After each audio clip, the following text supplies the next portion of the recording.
Malam semakin sunyi. Jika Anda berada di kawasan ini, aura mencekam kian terasa. Bulu kuduk bergidik seram, pikiran dan hati bisa jadi semakin ciut dan mudah bersinggungan dengan yang tak terlihat.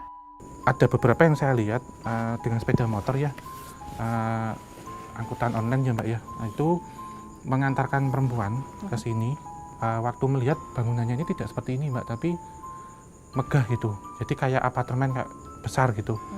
Terus setelah kembali, jadi Maaf ya Om Hao, aku potong. Ya. Ini sini aku ya, kayak greget gitu. ya itu ada yang mau ini. Tadi sebenarnya sempat ada cuman tangan yang mau ngasih sesuatu ini. Saya lanjutkan yang tadi ya. Sosok ini mengorder Mbak, jadi kayak pesan gitu. Kemudian diantar ke sini, tapi setelah orangnya menengok ke belakang berubah menjadi tempat seperti ini.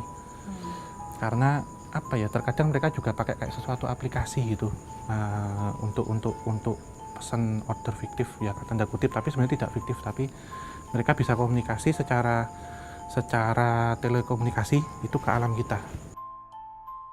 Ya saya pusing tadi, terus ya, macam-macam tadi aromanya.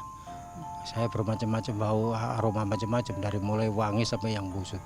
Nah, itu saya ingat, jadi saya mundur dulu gitu.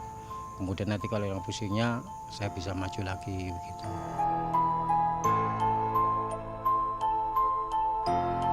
Terdapat sebuah bangunan yang juga pernah digunakan sebagai tempat tinggal para pengungsi Vietnam.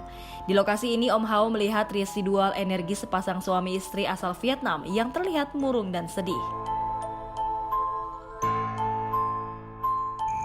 Jadi mereka ada di sini Mas. Jadi saya posisikan ini laki-laki, ini perempuan di depan pohon ini. Jadi pakai baju putih gitu Mbak, pakai kayak kaos putih gitu.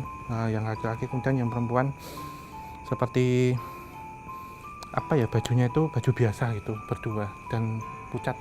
Jadi di negaranya itu terjadi seperti kekalutan ya. Dan beberapa orang itu dipaksa untuk mengikuti paham yang sebelumnya sudah ada, tetapi memutuskan untuk berpindah ke mencari perlindungan suaka. Yang saya dapat bahwasanya ini sudah punya anak, tetapi anaknya itu meninggal di perjalanan Mbak. Jadi waktu kesini kan ada beberapa yang menggunakan kapal kayu, anaknya itu meninggal dan ini nikahnya masih belum lama, jadi masih muda, masih usia 24, 25, 24 lah. Orangnya kecil-kecil di sini. Dalam arti posturnya itu nggak terlalu tinggi orang-orang Vietnam lah gitu. Dan mereka bilang bahwa istri saya itu mengalami depresi yang sangat dalam dan mencoba beberapa kali ingin melakukan itu. Dan tadi yang ditanyakan ada yang mau mencoba itu ya ini, tapi terselamatkan, tetapi mengalami seperti depresi yang mendalam. Dan setelah dari sini dibawa ke mana Mbak? Ke mana? Ke Galang. Itu si istrinya perempuan ini kemudian sakit terus wafat. Saya ditunjukkan seperti makam sih ada di sana. Dan beberapa bulan kemudian karena laki-lakinya juga mengalami depresi, sudah anaknya nggak ada, istrinya nggak ada, menyusul. Dan sekarang ada di sana. Saya ditunjukkan seperti permakaman yang luas gitu. Jadi di sebelahan. Dan di situ ada seperti dikasih bunga-bungaan apa gitu. Dan ada fotonya sih Mbak. Kan ada, saya lihat ada seperti ini saya koneksikan sama yang ada di Galang ya. Jadi ada seperti ruang besar kemudian dipajang foto-foto gitu banyak. Dan ya kalau saya pun kembali ke negara saya tidak aman. Kalau saya harus mengikuti pola yang sudah ada gitu. Saya mending mencari tempat yang lebih aman, tetapi kok pas di jalan anak saya tidak kuat sewaktu di tengah lautan terombang-ambing kemudian kena panas dan macam-macam. Anaknya masih usia 3 tahun, perempuan. Siap Om Hao, Ya. aku ngerasa kayaknya di belakang Ya. dan ini aku tuh kayak ngep Ya, gitu. ya. Om Hao, kita keluar aja boleh nggak? Ya. Serem juga baru kali ini tugas kayak gini nih. Banyak banget suara anjing, suara air, yang jelas banget suara siulan manggil gitu, sweet. Pas ditanya ke yang lain, teman-teman kru yang lain, dengar suara siulan nggak? Nah, nggak. Aduh, gue lagi aja di jendela kayak apa ya? Kayak mata tajam kecil. Ya ternyata mata ular benar. Jadi kayak ngintip gitu di jendela, terus kayak nampakin langsung hilang. Residual energi dari penelusuran kami tidak seberapa. Namun yang pasti, rumor-rumor pernah terjadi tentang pembantaian orang Vietnam di masa lampau dan banyak lansia yang meninggal saat banjir 2002 tidaklah benar. Ada beberapa kesimpulan sih yang bisa saya tarik ya dari malam ini.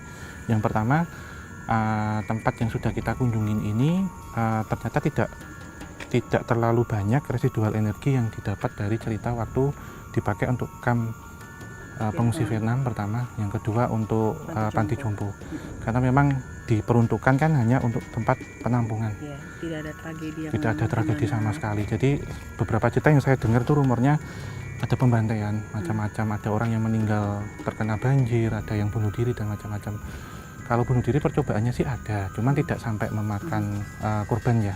Dan ada juga beberapa saran sih ya dari beliau-beliau yang positif yang menyampaikan jika tempat ini mau ditempati atau dimanfaatkan kembali, ada baiknya nanti akan digelar seperti selamatan doa bersama, agar mereka-mereka yang bertujuan negatif atau hanya menempati tempat ini untuk singgah, untuk hinggap, itu nanti akan mencari tempat baru, gitu Mbak.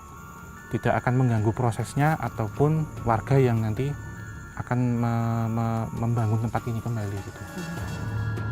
Itulah penelusuran tim On The Spot bersama Om Hao, pakar retrocognition dari kisah tanah Jawa di bekas kampung Vietnam Kramat Jati, Jakarta Timur. Ingin tahu info-info update, unik, dan menarik lainnya? Tonton terus hanya di On The Spot Trans 7.